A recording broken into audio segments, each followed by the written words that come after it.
ये बाजार को कैसे पता चलता है कि हम रिटेल स्टॉक में घुसे हैं? ऐसा है कि इन्होंने जब लिया है, शायद वो न्यूज़ के बाद लिया है, जब वो सेमीकंडक्टर का न्यूज़ था, उसके बाद लिया, फिर उसके उसकी बाद टॉप हो गया। क्लैरिफिकेशन के बाद सब मामला गड़बड़ा गया। हाँ। बिल्कुल। हाँ। अब इन्होंने इनको लगता है इसलिए लिया। मेरे ख्याल से टीवी वॉच करें और हमारे जो एनालिस्ट आते हैं, बहुत अच्छे आते हैं यहाँ पर। उनको सुनिए, अगर वो कहे तो ले लीजिए, स्टॉप लॉस भी लगाइए, तो नुकसान थोड़ी होगा। अगर इनको लगता है, इतना लगना भूल जाना चाहिए। थोड़ा विश्वास कीजिए, हमारे एनालिस्ट बहुत ही अच्छे हैं, मैं जानता हूं उनको, क्योंकि मैं उनको भी सुनता हूं। नहीं तो अब मैं वेदांता में क्या करूंगा आबा सर? अब होल्ड करना चाहिए। इट सपोर्ट जोन के आसपास ट्रेड कर रहा है 258, लेकिन थोड़ा यहाँ पर ग्राइंड करेगा और 10-12 दिन ग्राइंड करेगा, फिर एक अप मूव मिलेगा, लेकिन कॉस्ट के आसपास जा सकता, ये कह सकता हूं, लेकिन थोड़ा वक्त लगेगा उसके लिए, क्योंकि आप जो चार्ट पैटर्न नजर आता है वो ब्लो आउट टॉप नजर आता है, कि ब्लो आउट के लिए थोड़ा वक्त आने आने में वक्त लगता है। और इन्होंने जून के महीने में 500 शेयर खरीदे थे आईडीएफसी फर्स्ट बैंक के 30 रुपए के भाव पे। अब ये हो गया 47 रुपए। आगे क्या होगा इसका, और ये 1 साल तक इसको होल्ड कर सकते हैं, बताइए। देखिए, बैंक निफ्टी पे भी रुझान थोड़ा वीक ही है और मेरे हिसाब से शायद जो भाव इन्होंने बोला उसमें इनको एक डिसेंट प्रॉफिट हो रहा है, तो ट्रेलिंग स्टॉप लॉस के माध्यम से आई थिंक ट्रेड में बने रहे हैं। बट बिल्कुल ये समझ के चलें कि अगर बाजार में वीकनेस आती है तो ये अकेला खड़ा रह पाए, ऐसे इसके कोई ना पैटर्न है ना कोई ऐसे लक्षण है। तो बेसिकली यहाँ पे मैं इनको बोलूंगा कि 43.20 का स्टॉप लॉस लगा के रखें, और 43.20 के नीचे अगर बंद आता है तो मेरे हिसाब से एक बार के लिए ट्रेड में से निकल जाए, इनको दोबारा कहीं नीचे के लिए लेने मिलेगा। बट फिलहाल hold with stop loss at 43.20। 43.20 का स्टॉप लॉस लगाइए, होल्ड करिए, उससे नीचे आता तो प्रॉफिट बुक करिए, नीचे आएगा तो फिर ले लीजिए। स्टॉक जो मैंने आज चुना है वो स्ट्रेंथ है उसमें, उस स्टॉक में। स्टॉक का नाम है HUL। Basic chart structure positive है। 2 हफ्ते से हम एक अप मूव देख रहे हैं, और एक लास्ट वीक अच्छा मूव दिखा था, 4 दिन से पॉज मोड पर है। इसमें एक स्ट्रेंथ दिखाई नजर आती है। HUL का जो टारगेट है 2750, स्टॉप होगा 2675। HUL HUL खरीदारी करने का कॉल 2700 पे खड़ा हुआ है। लेवल जो गावा सर सजेस्ट कर रहे हैं आपकी स्क्रीन पर आ जाएंगे। कंजम्पशन, कोई FMCG, अब इनफैक्ट कल ही चर्चा हम कर रहे थे, FMCG फार्मा स्वीटर स्पॉट्स पे नजर आते हैं, फिर से FMCG पे दाव, फिर से HUL। और ये देखिए प्लेट, आज का कलर येलो, पूरे ग्राफिक्स। खबर पे जानकारी लेते हैं। वोडाफोन आइडिया की मुश्किलें बढ़ सकती हैं। इंडस टावर के बाद अब ATC भी कंपनी को नोटिस भेजने की तैयारी कर रहा है। पूरी खबर जानते हैं हमारे संवाददाता असीम मनचंदा से। असीम, क्या है पूरी डिटेल खबर? अब मुश्किलें बढ़ रही क्या इनकी लगातार? जी सही कहा आपने। देखिए, सोमवार को इंडस के बोर्ड की बैठक हुई थी। बोर्ड ने जो है कंपनी के घटते हुए प्रॉफिट के ऊपर चिंता जो है वो जताई, और उसके बाद उसमें सबसे बड़ा कारण ये निकल करके आया कि जो कंपनी के किराएदार है उसको टाइम पे किराया जो है वो नहीं दे रहे हैं। तो बोर्ड ने एक स्ट्रॉन्ग ऑडिट में लेटर जो है वोडाफोन आइडिया को लिखा और ये कहा कि आप जो है अपना किराया जो है पुराना बकाया जो है वो जल्दी से जल्दी चुकाएं। दूसरा ये कहा कि जो इस महीने का किराया है 80% चुकाएं। तीसरा ये कहा कि आपका जो अगले महीने से किराया है वो टाइम पर आना चाहिए, और चौथा, अगर ये नहीं आता तो हम आपकी जो है सेवाएं जो है बंद कर देंगे। नवंबर से आपकी सेवाएं जो है आपकी बंद कर दी जाएगी।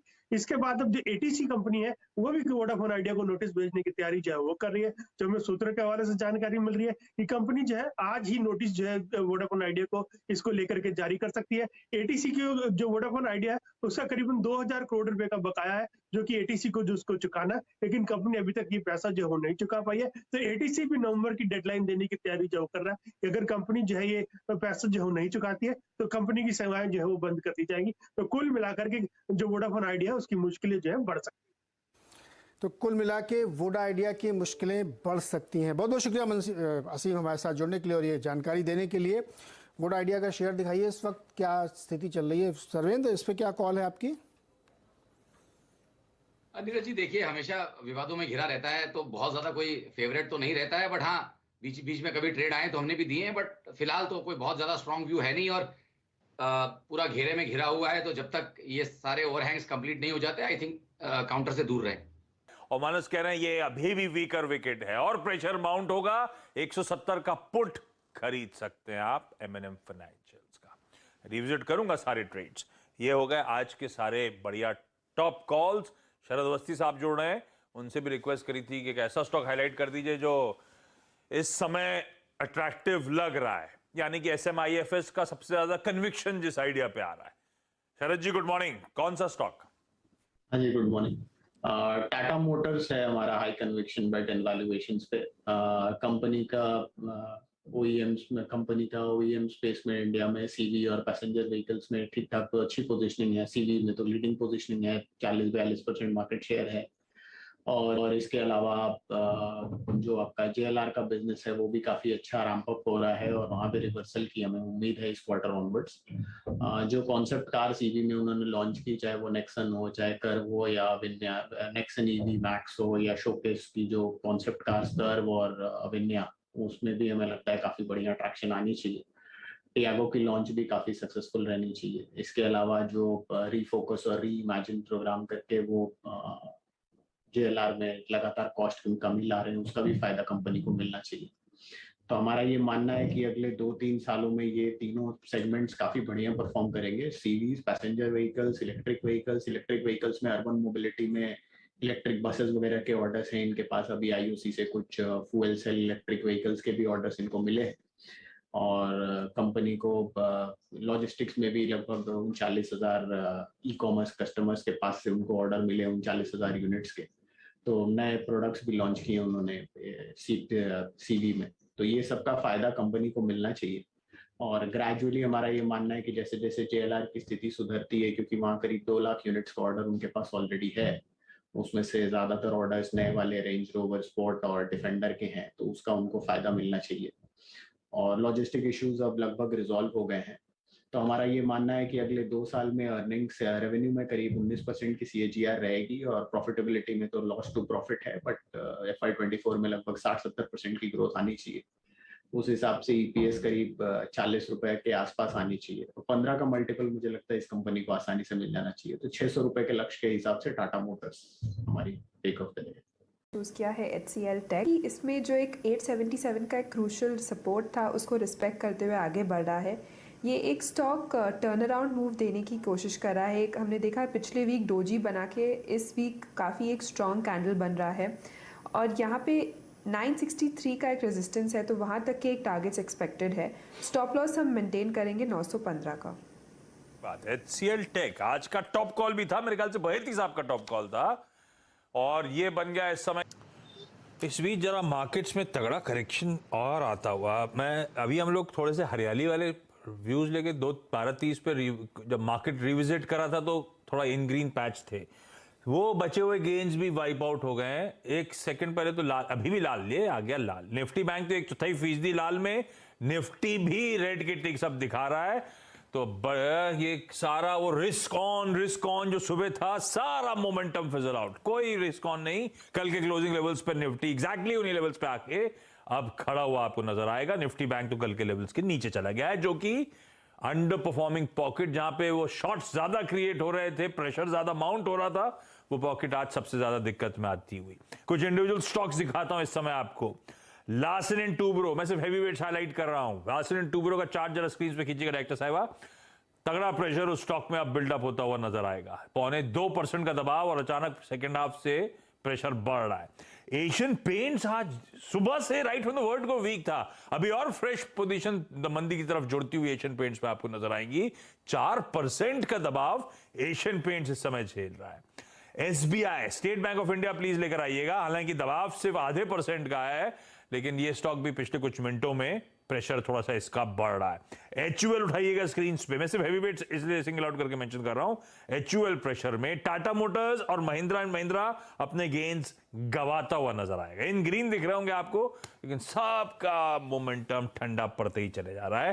खैर मार्केट्स पे लौटता रहूंगा, लेकिन इस बीच नई दिल्ली से ममता वर्मा आपको स्क्रीन पे नजर आएंगी। Mamta ma'am, hi, good afternoon ma'am, आपकी query. Hello sir, good afternoon sir.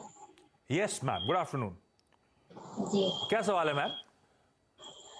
Sir मैंने हिंडाल्को के शेयर्स बाय किए थे। हाँ। 408 पर। Listen to over 90 million songs ad-free and over 15 million podcast episodes with Amazon Prime Music. Download now. तो अभी वो काफी लॉस में है, मतलब 369 पे था यस्टरडे और टुडे है मतलब 370 पे था अभी 1 घंटा पहले मैंने देखा था। तो उसके बारे में मैं जानना चाहती हूँ सर कि अब इसके आगे क्या होगा। बाजार गिर रहा है आज का दिन तो आपके लिए ठीक है, क्योंकि हिंडाल्को थोड़ा बहुत तो मोमेंटम पकड़ा, 4% के आसपास मेरे ख्याल से लास्ट मैंने देखा था ऊपर था, लेकिन आपकी बाइंग से तो काफी नीचे। Metals as across the board Gavaskar global concerns के बीच में ठंडे पड़े हुए हैं, खासतौर पे चाइना कंसर्न्स के बीच में। क्या करूं हिंडाल्को? ये हमने ट्रेडिंग के लिए लिया था ममता मैम। सर ये मैंने धीरे धीरे मतलब जून से स्टार्टिंग किया है, मतलब इसमें ट्रेड करना, मतलब शेयर मार्केट को मतलब देखना।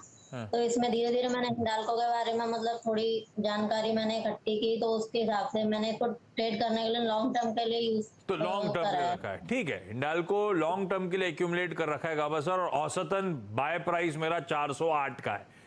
लॉन्ग टर्म के लिए हिंडाल्को 408 की बाइंग क्या करूं, रखे रहा हूं? मेरे ख्याल से रखे रहना चाहिए, क्योंकि 350 में बहुत ही स्ट्रॉन्ग सपोर्ट है, 374 को ट्रेड कर रहा है। ज्यादा मतलब थोड़ी गिरावट आ सकती है, लेकिन 350 उससे ज्यादा नहीं लगता मुझे, तो मेरे ख्याल से होल्ड करना चाहिए। हाँ, अपमूव चला जाएगा, 420 पे रेजिस्टेंस है, तो आपकी कॉस्ट के ऊपर ही है, इनकी कॉस्ट 408 है, तो मेरे ख्याल से होल्ड करना चाहिए। लोअर लेवल पे 350 मौका मिलता है तो वहां ऐड कर सकते। सोनिया मैम, अगला सवाल। Thank you sir for giving me opportunity. Ma'am अगला सवाल क्या है? हाँ।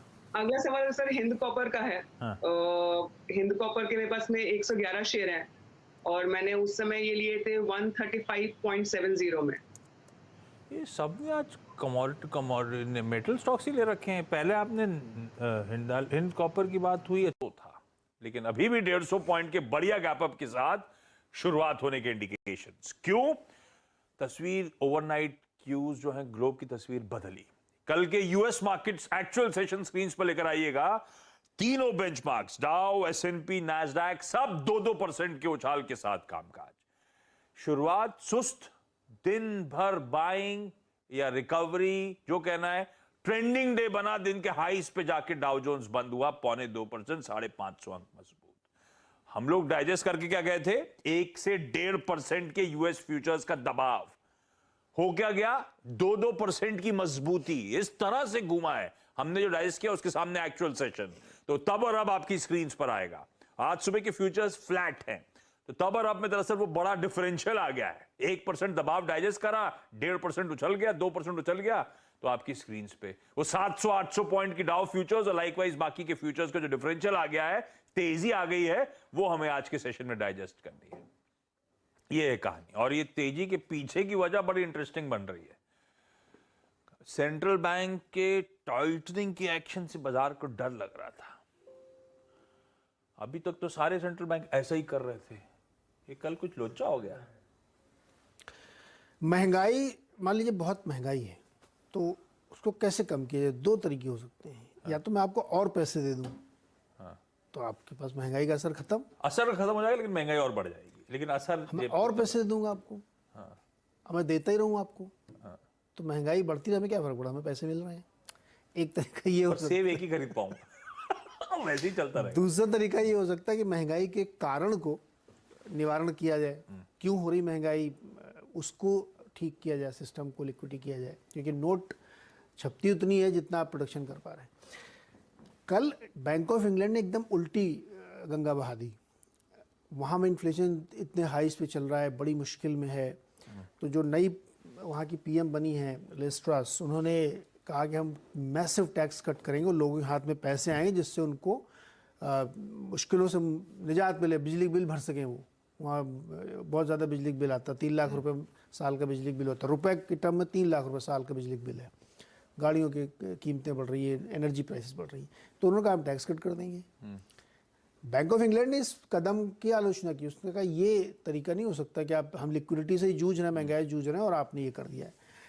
फिर पता नहीं क्या हुआ, 2, 4, 6, 8, 10 घंटे के अंदर बैंक ऑफ इंग्लैंड को लगा कि नहीं, ये तो हो सकता है एक तरीका हो, सिस्टम में और लिक्विडिटी डाली जाए, तो उन्होंने लॉन्ग टर्म के बॉन्ड बाइंग का एक प्लान अनाउंस कर दिया, रफली $70 बिलियन के। तो इसकी वजह से बॉन्ड यील्ड नीचे आ गई, जो ब्याज दर बढ़ने का खतरा लग रहा था, सिस्टम से लिक्विडिटी निकलने का खतरा था, सिस्टम लिक्विडिटी वापस आ गई, बहुत पैसे आ गए, तो बॉन्ड यील्ड नीचे आ गई और पूरी दुनिया के बाज़ारों में रौनक। क्योंकि कल भी हम लोगों ने चर्चा की थी कि यूएस की एसएनपी की 30 कंपनियों का 30% रेवेन्यू इंग्लैंड और यूरोप से आता है, तो वहाँ की कंपनियों में बाहर जब इधर बढ़िया माल मिलेगा, बढ़िया कमाई होगी, तो उधर भी तेज़ी आ गई। तो ये जो एक एकदम डिफरेंट व्यू लिया गया है, ये शॉर्ट टर्म में या अल्ट्रा शॉर्ट टर्म में 1-2-4 दिन के लिए तो बाहर ला दिया उसने, लेकिन इकोनॉमिस्ट मानते हैं ये एक कदम ऐसा है जो आगे जाते हुए बहुत दिक्कत पैदा करेगा आपके लिए।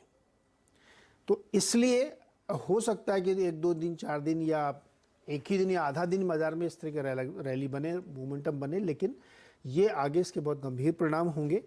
इसीलिए डाउ जोन्स ने कल तो रिजॉइस किया फौरी तौर पे एकदम बढ़िया, लेकिन अभी इस समय डाउ फ्यूचर्स रेड में चल रहे हैं सारे। एक समय काफ़ी गिरा था डॉलर इंडेक्स, वो फिर से उसी तरफ जाता हुआ दिख रहा है। तो बैक टू नॉर्मलसी की तरफ हम लोग जा रहे हैं और मुझे लगता है कि ये 4 दिन की चांदनी साबित होगा। पूरी कहानी बदल गई थी। और ये एक्चुअली ये जो मिनी बजट आ गया था ना ट्रूसोनॉमिक्स का, लिज ट्रस का, ये उसकी दिक्कतें हैं। और बैंक ऑफ इंग्लैंड भी मानता है। असल में हुआ क्या था उस मिनी बजट के बाद, पाउंड की तगड़ी पिटाई, 3 दशकों के लोस पे पाउंड पहुंचता हुआ नजर आया था डॉलर के उसमें। और यूके में कंसर्न्स थे उसके रिपरकशंस फाइनेंशियल मार्केट्स पे आएंगे। बैंक ऑफ इंग्लैंड का जो सरप्राइज मूव है, दरअसल वो लोगों ने अपना पहले तो जो गिल्ड की सेलिंग का शेड्यूल था उसे पोस्टपोन कर दिया और उन्होंने कहा इनफैक्ट कि 2 हफ्ते तक इमरजेंसी बॉन्ड बाइंग प्रोग्राम करेंगे हम, सिर्फ फाइनेंशियल मार्केट्स को काम करने के लिए। उनका स्पेसिफिकली कहना है कि एक मटेरियल रिस्क है फाइनेंशियल स्टेबिलिटी की ब्रिटेन में। लोग ना सिर्फ महंगाई का, इन्फ्लेशन का इशू है, वहां के एसेट से भरोसा उठ रहा है लोगों का, इसीलिए मजबूरन ये इन्फ्यूजन होता हुआ इस समय नजर आ रहा है। लोग वहां पे ज्यादा हायर यील्ड्स मांग रहे हैं उनके बॉन्ड्स में इन्वेस्ट करने तक के लिए। ये गलत स्ट्रैटेजी शायद आपको पता नहीं कितनी प्ले आउट सही करेगी नहीं करेगी लिज ट्रस की, मजबूरन इस तरह के स्टेप्स उठाने पड़े हैं। हम इक्विटीज में रिजॉइस तो कर रहे हैं क्योंकि पैसा पंप इन हो रहा है, पर वो खुद भी कह रहे हैं मटेरियल रिस्क है financial stability. Bank of England specifically कह रहा है, ये ध्यान रखिएगा आप। तो इसीलिए वर्ड ऑफ कॉशन बना हुआ है, अंडरटोन कॉशियस रखने की जरूरत अभी भी है। और इसीलिए शायद एक दिन का मोमेंटम तो मिल गया यूएस मार्केट्स में, फ्यूचर्स पस्त पड़ना शुरू हो चुके हैं। और इसको एक्सट्रापोलेट ना करूं, ये सिर्फ एक बैंक ऑफ इंग्लैंड की अपनी चिंता, गवर्नमेंट और सेंट्रल बैंक के बीच में जो पैरिटी नहीं है ये उसका इशू है। ये उसका इशू हम है। एक्सट्रापोलेट ना करें कि यूएस ऐसा कुछ करने वाला है या फिर अच्छा इससे हमारी भी कल की पॉलिसी की इक्वेशन बदलती है नहीं? एब्सोल्युटली नॉट, कुछ नहीं होगा इससे। ये देखिए लिज ट्रस ने और वहां के फाइनेंशियल लोगों ने एक बहुत बड़ा गैम्बल खेला है कि हो सकता है इससे हम चीज़ों को मैनेज कर ले जाएं, लेकिन संभावना इसकी बहुत कम इसलिए है क्योंकि जो बड़ा पेंशन का चंक है उसकी वैल्यू इरोड होती हुई दिख रही है। तो इसलिए बहुत ही मतलब रिस्की काम किया है और हो सकता है कि इसके बाद वो फिर से वापस अपने ट्रैक पे आ जाए, लेकिन ये रिस्क जो है भारी पड़ेगा।